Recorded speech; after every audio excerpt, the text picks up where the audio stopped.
Hello and welcome to Perspectives, where we take a deep dive into the issues of the day and where we take a deep look at people's opinion on such issues. I am Ruth Osime. Welcome back to Perspectives here on Arise News. In recent times, transactional casual sexual encounters called hookups has many young women resorting to it as a means of survival in the face of economic hardship. Sadly, due to this, Nigeria is witnessing an alarming rate of young women losing their lives to ritual killings, which is believed to bring about protection, wealth, and transformation, amongst other things, for the perpetrators. In 2016, Grace Onaivi, a 300-level student at Benue State University, went missing. A week later, her disfigured body was found with certain pieces missing in what appeared to be a ritualistic fashion. Then there was the case of 20-year-old Moses Oko, who was also arrested killing a Jennifer Anthony for ritual purposes. Her body was found lifeless at a hotel and some of her body parts were also missing. A few years back, 4 other teenagers were also arrested in connection with the killing of 20-year-old Sofiat Kendi. The suspects, one of whom used to be romantically involved with the victim, had reportedly decapitated her with a machete and proceeded to burn the head, ostensibly to use the ashes and other body parts in a money-making ritual. These cases are just part of a larger trend spreading across Nigeria, as young people, especially women, are targeted for ritual purposes. The most recent case are the missing ladies, the 2 missing ladies, Celine Undudom from Nigeria and Afiba Tando from Ghana, who embarked on their ill-fated journey on the 27th of April, traveling from Port Harcourt to Aba to meet one Andrew Ochekwo, who they met via Facebook. Ochekwo has been seen in a viral video clip on social media inviting the 2 women to his home for a hookup. The victims were then reported missing after visiting him. The suspect was arrested in connection with the disappearance of these 2 women. Rumor has it that Mr. Amechi was shot to death by Nigerian police force while trying to escape. Nigerian activist Harin Gwamnishu, who has been closely following the case, confirmed the news on social media. Tragic incidents like this have raised serious questions about the safety of online interactions, the efficiency of law enforcement, and the protection of human rights in Nigeria. We're heading for a short break, but stay with us because we'll be right back to meet our guests. Joseph Edgar, K. Solo, Harrison Gwamnishu, and Lawrence Alobi. Perspectives will return in just a moment.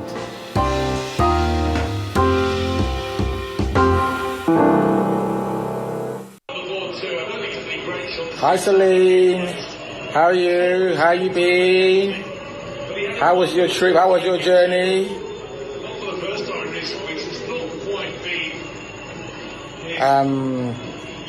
You have to bring your friend. I see where I live now. I'm in Aba now. I live in Aba. I've got a new office here. I live in this great big mansion. Got 6 bedrooms. So let's talk before, not this weekend, come next weekend, okay? Save you some money, just get a taxi, an Uber, a Bolt. It costs you about maybe 50,000 to come here, okay? So yeah, come stay 2 nights with your friend. We'll have a bit of fun. We'll sort of go out and have some food, okay?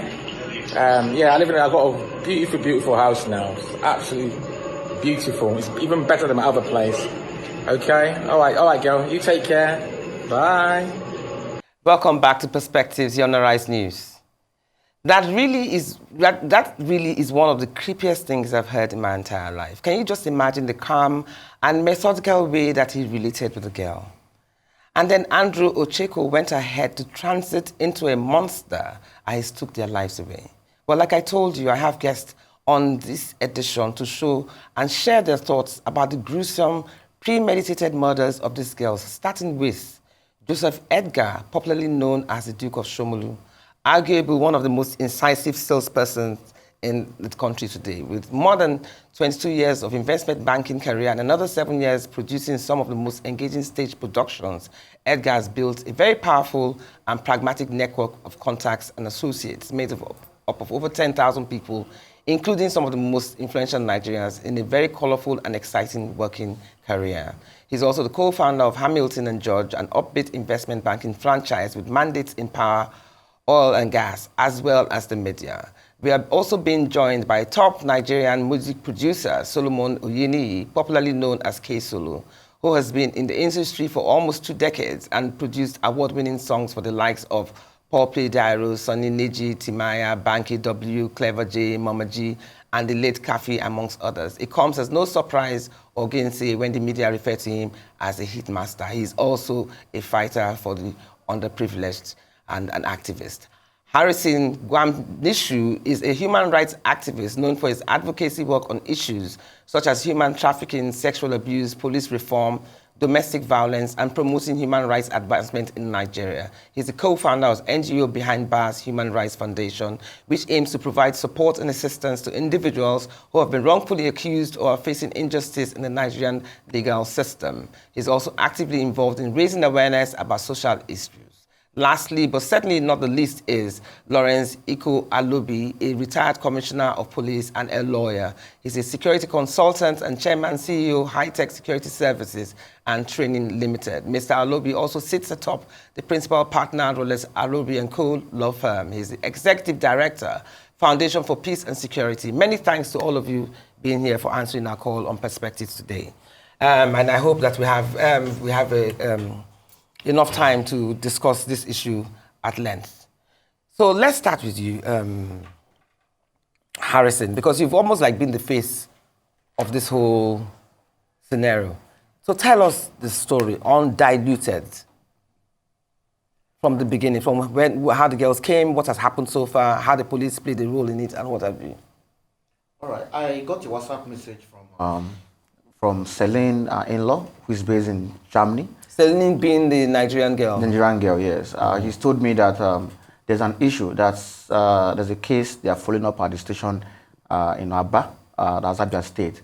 Their sister has been kidnapped by a man called Andrew Amechi Ochekwo, and that she and her friend, Afiba, who is a Ghanaian citizen, traveled from Port Harcourt to Aba to visit him on the 27th of April, 2024. Then when they got there on the 28th, Afiba sent a message to Blessing, who is her friend, that they have been kidnapped. Afiba, the Ghanaian girl? Yes, Ghanaian girl.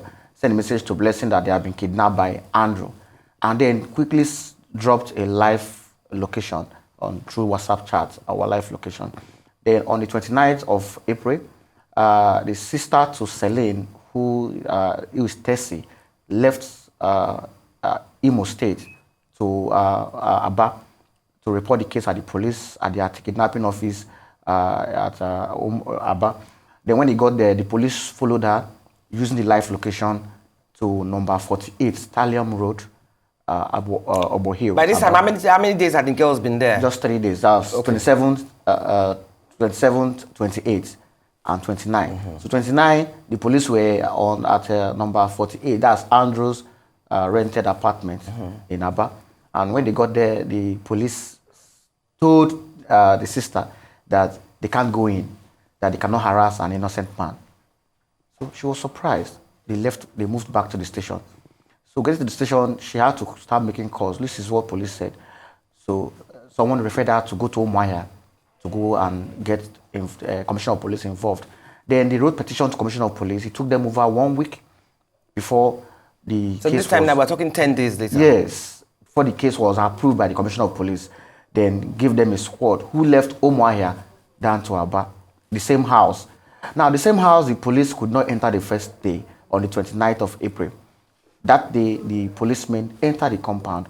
They saw Andrew's car, and Andrew refused to come out from the house. They waited for a long time. They spent in Andrew's house. They could not access the house until they finally got him arrested and moved him to station. Some of the rooms were searched, and they saw Celine purse in Andrew's house, and the gun was recovered from Andrew's house too, which they took to the station. Then 1 week, 2 weeks, nothing was being done. Like the man was in the station and just like a victim. So when the man contacted me, I said, okay, fine.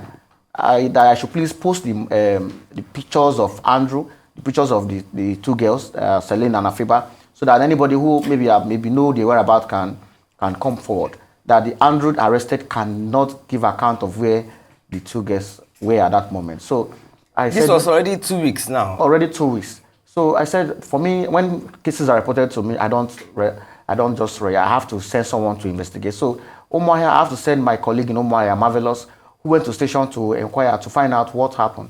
And when he got there, he said the police told him that those girls were on self-kidnapped and that the man they are holding is innocent of the crime they are accusing. That they want, in fact, they will grant the man bail, but that the girls want to extort money from the man. And evidence have been provided to you guys. You guys saw a purse, one of the girls' purse in the house and an ATM card.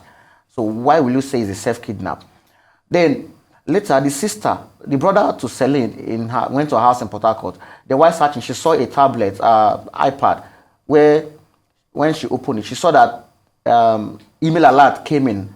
A 1 million naira was debited from Celine's account on the 28th of April. That same account, the money went to the same account that sent her 100,000 naira for them to get a boat. Sorry, you mean 1 million was credited into her account? No, was debited. Taken out of her account? Yeah, taken out from her account. To an account, one favor, Mwigwe. This same account was the account that sent Celine 100,000 for them to get a boat to Aba. They showed the police. The police seized the tablets from them and even tried to detain the brother until have to call them. You can't detain. The victim is missing. The brother brought evidence to you and you want to detain them. So I told Marvelous, please leave there. He left there and I wrote petition to AIG Zone 9 Umuahia for the case to be transferred out of Abia State Command to the AIG. But before they could approve it, a signal came in from Abuja and said that Andrew has to be transferred away from Umuahia to Abuja for district or whatever investigation. And the family called me and said, okay, fine, since it's Abuja IG office, they showed me a signal that the petition was written by Blessing, Afiba's girlfriend. That's one Blessing Afiba sent in the live location, and the petition was approved. I said, okay, fine. Which team is handling this case? He said it's IROT. I said, oh, that team can do, they have done some, good job in the past. So that was the last time I heard from the family. About 6 days after, the family called me about 29th of May. The family called me and said, you've not heard from the police. That the police are supposed to invite them. This is almost a month after, yes, after the girls. The police would have called them for make statement or adopt the statement, the petition they wrote. He said, please, can I assist them to find out where the suspect was taking the place? I said, okay, since it's IROT, let me start making calls. So a girl reached out to me via Instagram. Her name is Rachel, and said the man I posted on my page that January this year, the man invited her from Lagos. She came into Aba to see the man, and they first met in a hotel. The man took her to a shopping mall. From there, that her mother is doing birthday in this and that. They go to the house. Then when he got to the house, that she was about testing her location to her friend when somebody hit her from behind. And when she looked back, it was Andrew, the man who invited her. So the man brought out the gun and she was He brought out the gun in the car? Yes, from his house. So in the sitting room, she was begging for her life and was telling him, what do you want? What do you want me to do? The man told her to strip naked, and the man brought out a rubber handcuffed her and told her to lie down on the floor, and the man had sex with her, and not just from the front, also from the back. So while he was trying to go in from the back, he could not enter. The man told her to go up, let him go upstairs to the room. She was begging and followed the man to the room. While they were at the room, when the man was now having sex with her again, she said she noticed that blood was coming out from her private part. I think maybe her period came out or something. Then the man said, brought out oil and told her to start using it using her hand, and which she did. The man said when he wants to. He said the man told her, immediately I'm coming, you have to put it in your mouth and swallow it, and a whole lot. And then she spent 6 days. 6 days? 6 days. In captive? In captive. Naked. In captivity? Yes, she doesn't wear clothes. and she was in the man's house. Then one night, that if the man wants to sleep, the man will lock the door and take the key away. But that night, the key was on the door. The man locked the door, but he left the key there. So she was lying down on the floor, and then she managed to remove the rubber, handcuffed. The man Andrew used. So those 6 days, all her hands were permanently handcuffed? Yes, she was handcuffed, and then the man used a sellotape, to cover her mouth. Then she managed that night, opened the door, and ran away. Immediately she got to the gate, she look at the back, Andrew was pursuing her. Then she headed towards the fence, the neighbor's compound behind, and then jumped through the fence. So the barbed wire, if you see the video she posted, her leg was cut. That was the barbed wire, the fence barbed wire that, that tore her legs. And she escaped, jumped into the compound. Then some neighbors who are within that neighborhood saw her, and they heard her. That even thought she's a criminal, a thief. They heard her and even chained her down. And they said they want to burn her, that she's a thief. Until next morning, she told them to call her mom, give her the mom's number. The mother was not begging them that she's not a thief. And that was how she left Abba. Okay, but when you said his room, they looked at his room, they checked his room. What did they see? Did they see any signs, any blood anywhere or anything to show that he was involved in this heinous act? After I got involved, I went to Abba. I followed the team to Abba. We saw, in the room, we saw some blood flashes on the wall. Blood splashes? Yes, on the wall. And then on the curtain, you can see blood stains on the curtain. Then the handle of the door, you could see that somebody hold that handle and there was blood on it. But the house was cleaned, like it was cleaned. I think, Okay, but what role did you feel that the police, you said the police was lacking in certain roles. There were some things that, because we have a police, yes, a former policeman with us on this, yes. So I want you to voice your complaints. So a whole lot. Before this incident, let me start from what brought out this whole issue, because if police handled the matter thoroughly, Andrew wouldn't have committed this one now. In Port Harcourt, Andrew was living in Port Harcourt before he moved to Aba. Alexin came a student of UNIO who visited Andrew and sexually abused her. He raped her through the two sides of it. He raped this girl, and the girl, she threw down this girl from the balcony, and the girl sustained a spinal cord injury. This girl reported this case at River State Police Command and the State CID. Andrew paid his way out from that case. The lawyers involved, the police involved, took money from Andrew, and Andrew was released. Okay. Rachel, January, that ran away from Andrew's house, went back to Port Harcourt and reported this case to the Commissioner of Police, River State. And the Commissioner of Police told her to meet a team anti-kidnapping in Port Harcourt to assist her to get this man arrested. Unfortunately, the police told her to bring 200,000 naira to mobilize before they could do that. She was not having any money, and she left the case. Okay. Let's not dwell too much on that. I want to ask, please, do we have Mr. Lawrence Alobi in the house? Can we get to him, please? Good morning, sir. Good morning, sir. Can you hear us? Yes, good morning. How are you? Thank you for having me. Thank you. Good morning. Thank you. How are you? Not bad. And I hope you have been listening to the conversation so far. So what I wanted to ask you is that, do you agree? Yes, I have. Okay.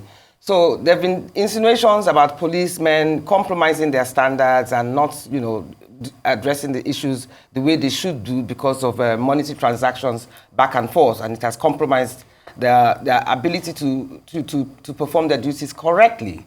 So do you agree that the need for improved police accountability, better investigative procedures, and enhanced public awareness about the dangers of meeting strangers on the internet is now more pressing than ever?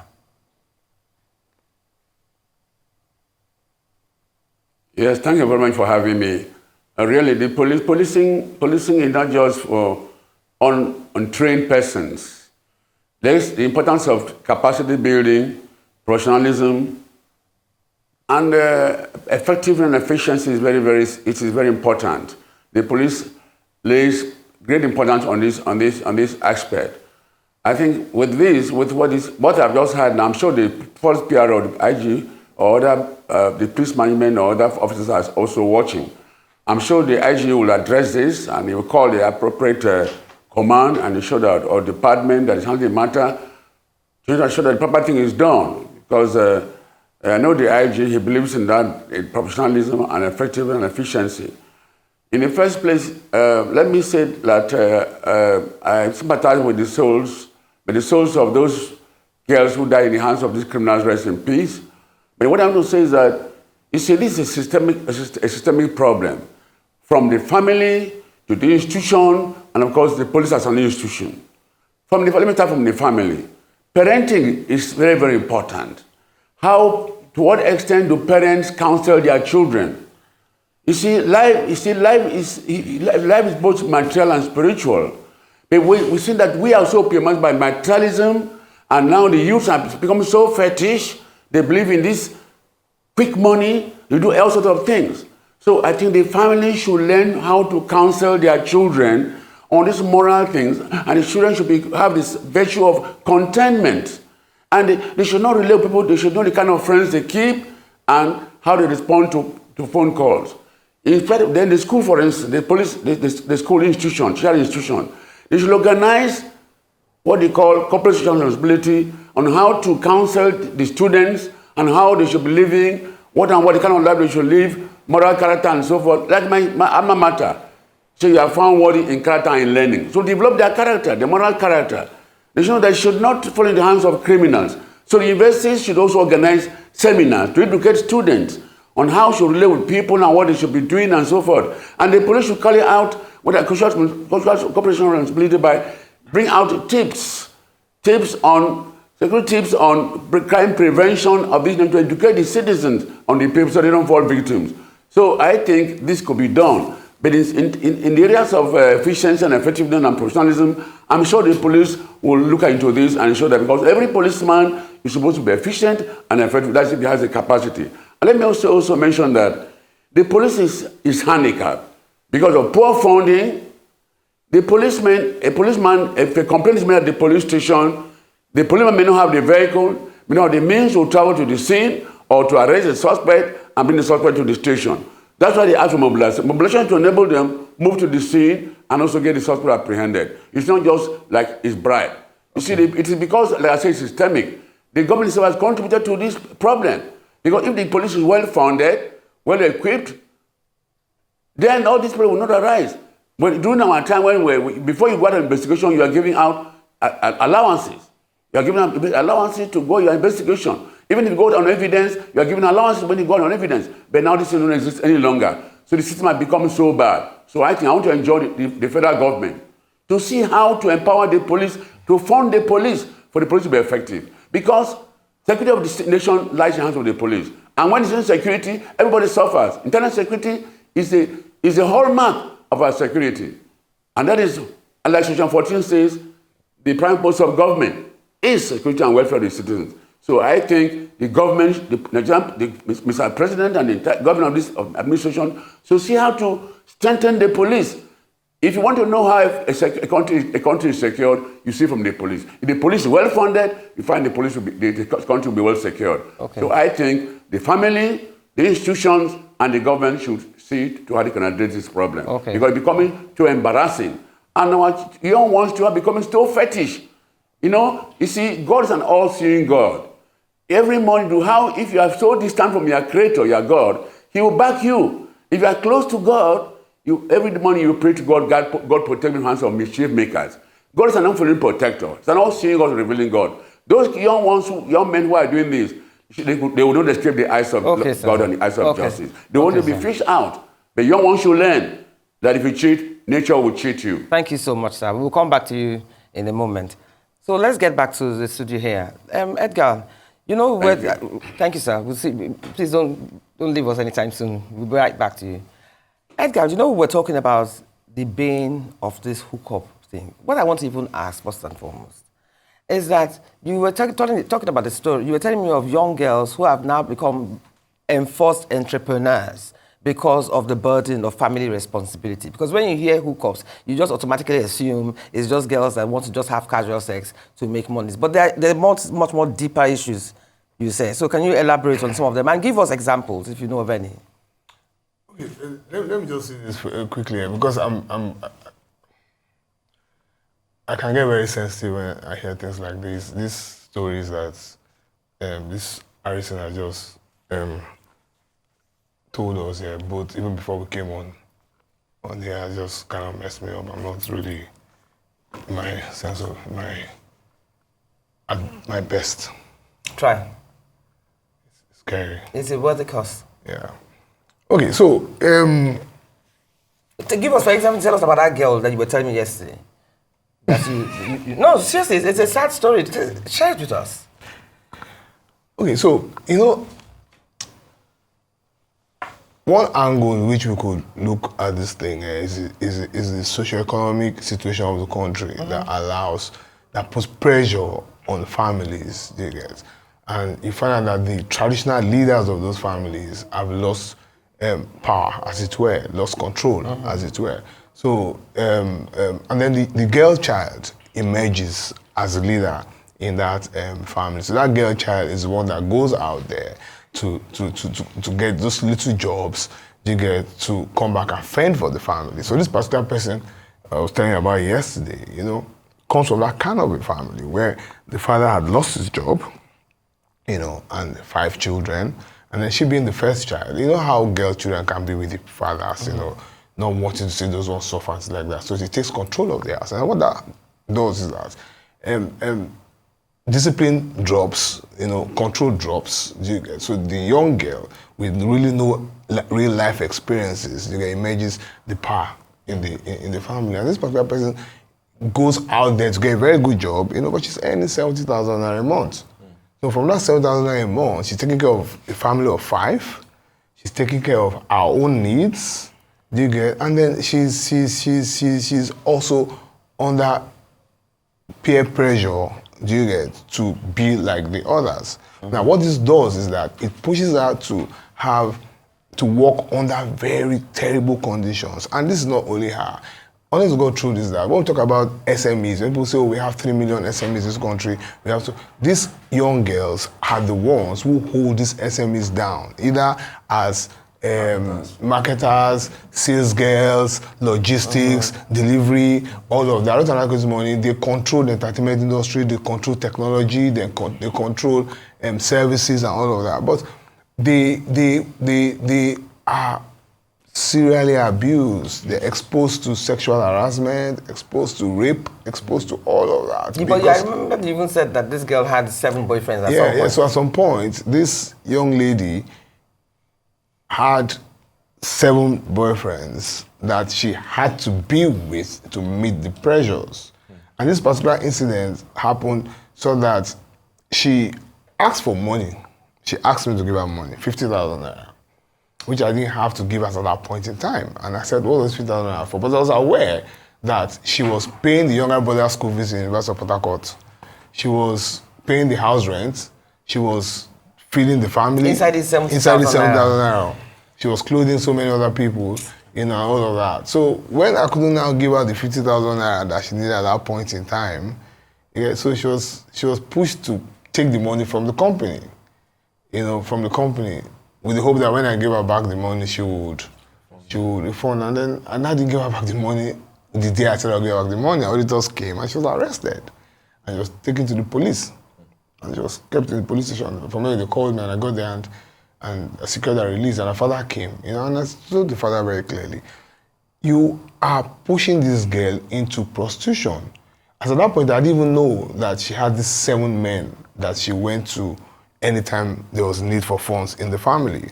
And then when we had that conversation, she was able to open the phone and showed me she was able to tie each sexual liaison to a demand from the house. So this one I went to make her send money go my brother. This one I went fireborn my papa shop. This one I went. So each time that pressure came, she went to either of these 7 men. They will have their way. And how much is money? Is 20K, 40K, 30K, 60K.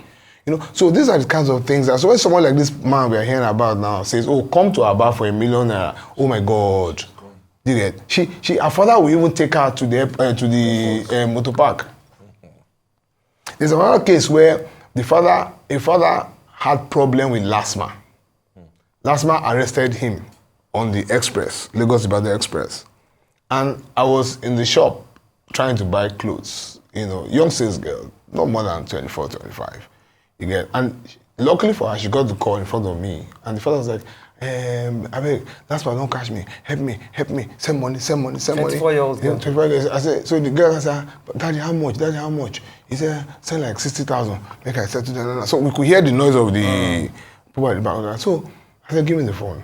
And I told the man that, okay, why will last man whoever catch you for road? You call your small pikin, making send money. Where you want making see that money? Do you get me now? So you can't be man enough and face your problem Not for like this girl. Once you tell this girl will do everything within her powers, including going to meet this Andrew type of person. You get to get that money. So you see, the issue, like this policeman has said, it's everybody to blame, Ruth. Everybody. From me to you to that man who is sleeping with a 24, 25-year-old girl for 40K, 60K is to blame. The girl who is, maybe the guy is just a victim in all of this, because in some cases girls may not even have the power to withstand, to resist all these things. And as you mentioned, like I said, I'll also finish now. The women pressure groups. I was trying to tell you yesterday, you're trying to do like this. The women pressure group are just a joke. So they women lawyer, women this, women that other woman that says herself is a minister, the slap one small girl, she don't go there. They are not facing the main issue. Do you get? How do we protect this vulnerable demography that have now become veritable economic agents with the kinds of risks that we're hearing? They've been exposed to ritual killing, exposed to things like what this I don't know where this man gets the power from to do all this way they do. Are you getting me? So I don't know. It's a deep rooted problem. Because I wanted to let's bring you in K-Solo. How are these hookups done? I know that's not the point, but I just want to, and I want our audience to realize the extremes that this act. Basically, I don't think there's anything. You said something about WhatsApp. How do they set up WhatsApp? How does it work? Like I said, basically, I don't think there's anything I want to say that people don't actually know. No, but enlighten some of our viewers. Because in a case whereby I've had from some peers that are kids, I have a lot of Gen Zs around me. They are invited to a group. They pay. Who do they pay? They pay their soul, the owner, the administrator. The admin, to join that group. And what they do is simple. They do nudes of themselves, post in the group, Then the admin, I don't know why he does his own advert. Then they bring some men, then they too join at times. But inside that group, pick girls. Like, okay, I want a girl. For so. They send the girl down. It's like ordering food in a restaurant. You understand? So, and that has become a major thing that's been going back to back, and it's almost normal. Like, it's normal. They tell you that it happens in Yankee. You understand? But the point is, I think there should be gurus guiding this. Let me give for an example. There's a young guy called Lege Miami that does single and hookup. That's what he calls it. You understand? But the point is, there was a day he came back again on his live one day and he was calling out one particular shukudi that impregnated a girl that he did a matchmaking for them. This actually had us though. You understand? But in the middle of this, there should be understanding of what you want to do. There's also a lady too, again, that I heard recently, an actress that does a podcast. By the way, I'm actually not a fan of podcast anymore because it's been abused in Nigeria. You brought somebody that talked about a life with an animal. You understand? Okay, the one that committed suicide. Yes, and you were planning to put the lady through therapy and all that. Yes. But you were in a haste. She hadn't even gotten help. She's gone back to her house, and you've edited, and you already heard the podcast. And she committed suicide in the clothes that she was wearing for that podcast, apparently. You understand? So a lot is, like you said, a lot is bad from the underground. But I shock you. The people that I might probably want to put on the ace of this that can help from the home side are the women, the mothers. Yes. Mothers are the women. I'm sorry. They are the highest disaster. Yes. Why would you say that? Yes. Let me give you an example for it. There was a day my car broke down on the road and I parked and I saw a young girl. She should be like 16 or 17. And she was going at in Yoruba. The mother said, Munkobo. And I Bring something back. Yes, bring something back. And I mistakenly asked the mother, where does she work? Because she dressed so fine and she looked too good to be going to the office in this dress. And like, okay, I asked. She couldn't answer. The mechanic that was talking to my car was pinching me and like, no talk about the matter. You know? I was upset and I went to the mother. I said, by look, I'm older than you. What are you doing at home? And you're telling that poor girl to bring something home.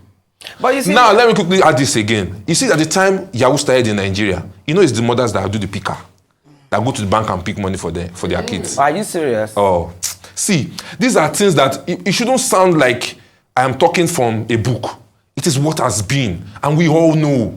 So, when a particular governor, I think maybe it's Lagos State or so, saying that, for example, when they nab a cultist, the parents too will share term in jail term with the child. I was happy because you know what? Every character of a child moves from home. They forget that school do not teach your child how to behave. They only teach your child 1 + 1 is 2.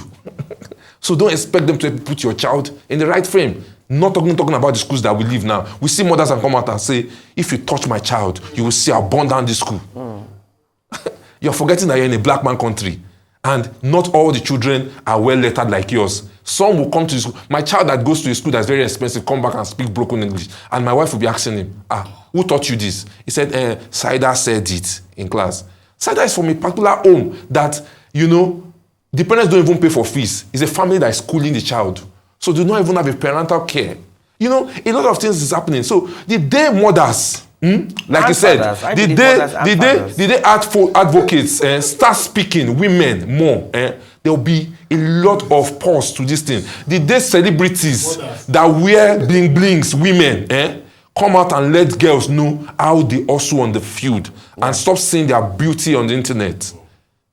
A lot of young girls will go back to their drawing book and know that, see, in Yankee, let me use an example again. The boys, those Yahoo boys actually steal from. Most of them are tractor drivers and all that. They can't enter people where they work for tech companies. It's those young, those kind of people. The day you let people know that these fingers is not equal and know that you only live according to how you make. See, somebody made a video recently and said, see, this car going in front is being driven by a Nigerian. I'm a South African. I can drive this car, but he's more richer than that Nigerian guy. You get what I'm saying? So we need a lot of overhauling and prioritize our morals. We need to revisit go back to the visiting. You will see that what we're talking about now, if a minute of it get on the internet, people will come for me and tell me, you don't have sense.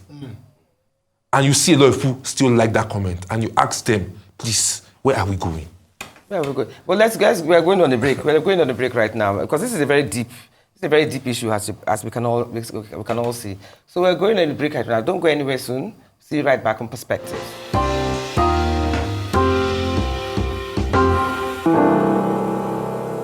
Welcome back to Perspectives. So can we have Mr. Lawrence back on, please? Mr. Lawrence Alobi. Mr. Lawrence, you have been with us, and I'm sure you've been listening again as usual. Not Alobi, Alobi. Alobi, I'm so sorry, my mistake. Mr. Alobi, sorry. I said, I'm Lawrence Alobi, not Akobi. It's Alobi. I just apologized. I said Alobi. Point of correction. I take that. My bad. I'm sorry about that. So I want to ask you. It's okay. Thank you. You're welcome. What no tools and processes do you think the federal... Well, I said, what tools and processes do you think the federal and state police need to put in place, literally, to ensure their authenticity during investigations remains sacrosanct and unbiased? How can they avoid any accusations by people in their custody of monies exchanging hands? How can they earn the trust of Nigerians that everything will be done by the book, regardless of who the person they hold captive is? And lastly, what punishment can be meted out to weed out the bad eggs tainting this profession?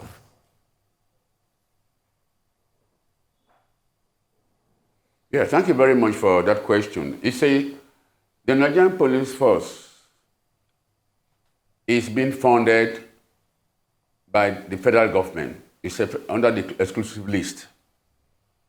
And funding is key. In every organization, fund is a live wire of that organization. And when an organization is being starved of funds, of course, it is reduced to nothingness. It cannot be effective. In terms of, you like the issue of state police and the federal police. The state police, if it comes in place, the Inspector General of Police should set up a committee for now, a committee that will develop a framework that will be able to guide in terms of operational leadership, investigation, administrative, and control. Even the organogram, the organogram of both the state and the federal. That framework will help to guide the actors, the various officers at both the state and the federal level. And then again, you talk about corruption, or money will not change hands. When an officer is well equipped, let me ask, why is it that it is not very common to see that staff of central bank are being reported of being involved in petty corruption? Because they are well paid. The police is not well paid. The police are being exposed to temptation for corruption. So I think it is the blame goes to the government. And then training, like I talked about training, moral training from the family. I said earlier, from the family you teach your children moral values, honesty, sense of contentment, how to not to do it that will bring that will dent the image of the family. And if the police force also makes a point of duty to educate the officers and men, not do anything that will dent the company image of the force. And of course, you have to provide them with the means, provide them give them the moral, the motivation, the capacity, the training for them to know what to do at the particular time. Thank you so much. If this is done, like I said, it is both the government and the police institution. The police should carry out training, and police management should ensure that the welfare of the men is key and central in the administration. Because an unmotivated worker or policeman would not perform effectively. When anywhere in the world, like Maslow, in theory of motivation mentioned, when people are being motivated, they perform better.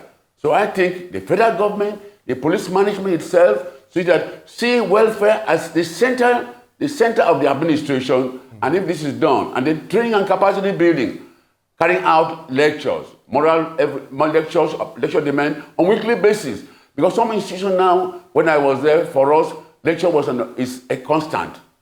Lecture and training. But now some of them don't have lectures. Lecture demand. They want to lecture demand of what they ought to do, how they want to behave, and how they ought to behave. Because the action of every policeman can mar or make the image of the complete image of the force. So I think the police force should carry out aggressive training. And the government should come out and declare total war on police funding. The federal government should ensure that the police is well funded, not only the police, of course, other security agencies, well funded, well equipped, and well trained. For instance, today, in the 21st century, policing and law enforcement is technically driven and knowledge based. And knowledge based based on training and capacity building. So I think the government and the management of the force should address this problem effectively. Thank you so much, Mr. Alobi. Thank you so much. And I want to advise my colleagues in the civil society. Civil society, I will talk about human right. Section 24 of the Constitution provides that the Constitution should give every Nigerian citizen to assist agencies mentioned on law and order. They should also educate Nigerians on their obligations as citizens, like Rosu, in his theory of social contract. The citizens should know that they have obligation. If the citizens are educated, they don't have to commit crime. Thank you so much. Have to obey the We're law. running out of time. You're getting all these fetish things. Thank you so much. Thank you so much. We're running out of time. Now let's just so we can round up. I mean, Kesolo, you were saying something about mothers are playing a major role in this epidemic, but I believe that mothers and fathers are playing a major role in this epidemic. I believe that the economic hardship has thrown morals out of the window, where roles that normally fathers and mothers would normally play, they don't play it anymore because so much infrastructure has taken over any sense of morale for any child. And then besides that too, there's also this get rich quick mentality. A lot of women who are successful today, or a lot of men who are successful today, like you rightfully said, have gone through the fire and gone through the furnace and have had the patience and tolerance to get to where they are today. How many of some of these young women want to do that? Apart from, yes, I understand where Edgar came from, saying that, yes, some of these women are put under peer pressure. But some of them, especially with social media influence, want to wear the latest wigs, want to carry the latest shoes. Some of them don't have any money in their accounts, but meanwhile, the bag that they're carrying can pay somebody's house rent. Just as the people who are actually doing on it, with that podcast are giving So morals have to just been speak. thrown out of the window. Like, for example, I'm sorry to say, if I probably would have written directly to the director of Arise News for a case like this. We should be giving more than an hour to talk to it because Don't this worry, we thing, can always revisit because this is a major menace major that issue, is yes. that, ma'am, we are just looking at it as a peripheral because an Andrew was just picked now. There's a lot of Andrew still roaming around. Yes, we know that. A lot of them. So this thing should be treated with strong power. I spoke to a journalist I know at the time. I like call ladies that are influential in the industry. I was mentioning a few names like you. I mentioned Mohabudu. I mentioned Linda and all that. People are in the social part. You guys should start talking. These girls are going deeper on a daily. Somebody is saying that, what do I have work for? I am what to bring on the table already. When somebody is telling you that, what are you talking about? Which means that don't work. All I need to do is put the body on the table The narrative and make just has to money. be changed. And I don't even think it's just us And make women. money. The narrative generally, jobs have to be made available. Mommy, there's job. So are you saying that they just don't want to There's a place that I know around Agege, they sell hair, woman hair. When they close in the afternoon, see the thousands of girls that come out. You ask yourself that, at this one, did they actually sew their private part? You ask yourself because you see them beautiful walking in that place. Now, who want no one walk? No one walk. Now, person who won't use this kind of watch, now he need to stress himself. Everybody must live according to how God has blessed them. Yeah. It's like somebody telling me and saying to go to church and be praying that I'll buy a PJ before I die. I look at you in your face and tell you are lying. It can't work. If you give me that That's money, I'd rather put it in people. You understand? Yes. So once you know that in your head, it dies that narrative. It dies it. There's work. It's just you that you want to do a fast job that can give you money to buy a PJ. That's just a stress. No, but if you're saying that, then the girl, example that he just gave of that girl now, she was working. She was working, but whatever work it was that she was doing, it wasn't enough to sustain her family. That's why we're saying there are two types of hookups. There are the hookups who are doing it to maintain their lifestyle. There are the hookups who are doing it because they have no choice. So even if these girls in this hair factory, how much can they be earning? Maybe 100,000, 70,000 or whatever. And they're taking care of a family of 8 or 9. That's where the human right that police was talking about. So this is where this is the because when you let a problem. girl know that you are working for yourself, you are not working for a parents that has enjoyed their life when they were younger. Yeah, but these parents put pressure on these girls. There was a girl that went to Libya to run as a prostitute.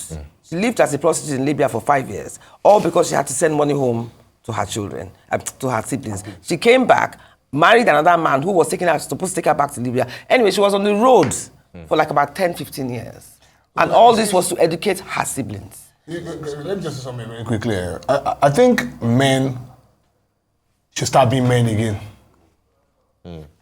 Yeah, I think men should start being men again. Yes, mothers have a lot to blame in all of this, but we are in a society where we have men who are weak. We don't have men anymore. You get so you see something going wrong in your family, you see something going wrong in the system. You're afraid to talk. You don't know what your wife's problem. You get so you turn your back. You get. I saw something on the internet 2 days ago where the girl was stripping or something. She was stripping or twerking or something, and then the next picture was her face brutalized by her father. Do you get? And then all the comments were like, the man is a beast, the man is a monster, the man is a...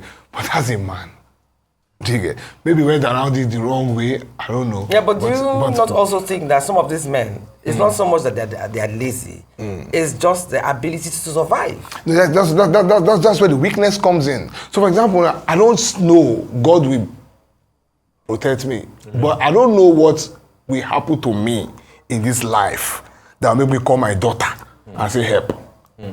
I've not seen that thing yet. But what about if you literally don't have any food to eat? That's it now. I will die instead. I will go and hang myself. Now for me I've been with young ladies that have worked for me as employees, as friends, and I've seen those pressures from the father. It's so unfortunate. Do you get that? We need X at home now, and the girl becomes flustered. Do you get? So where we are right now is how do we roll back? And if we cannot roll back, do you get, how do we put the cutoff to, okay, this generation, we have lost it. Let it just go. How do you now start holding regain our values from birth to 8, 9, 10 years? How do we get a new army of Nigerians that will not come into this I think the ministry, organizations, platforms, we have to create avenues. Because someone said something, sorry to cut Ruth, sorry because I was entering and I saw something in the past. I said, Edgar, even that police I'm talking about now, the policeman in his own house is having this kind of problem too. Yeah, that's true. Do you get? Because he's not bringing him home enough. Yeah, Mr. Alobi said it. Yeah, his daughter is also doing hookup, and he's seeing this case, he too is compromised. Do you get me now? You know, I don't know where it's God that will come down and save us in this country. Because all of these things, you get, add up. That's why we have this kind of country that we have today. All this is add up. There's nobody. Bottom line is that at the end of the day, the government has to play a major role. But thank you so much, guys, for being with us. I'm sure some people will be like, why didn't I invite women? But I thought maybe I needed to hear the guys' perspective for a change. Bring the women next. Next time I'll bring the women and we'll discuss this. But I just needed to hear your views. Thank you so much. Use your power. Yeah. You use your power because you're actually very influential. Use your power with some fear of your colleagues. You need to see this journey of this 1,000 miles starts with that step. That step must start. And I'm sure the government too will support. If they can have their way through it. There's a lot of things eating the government. So they're not saying this. Thank you so much.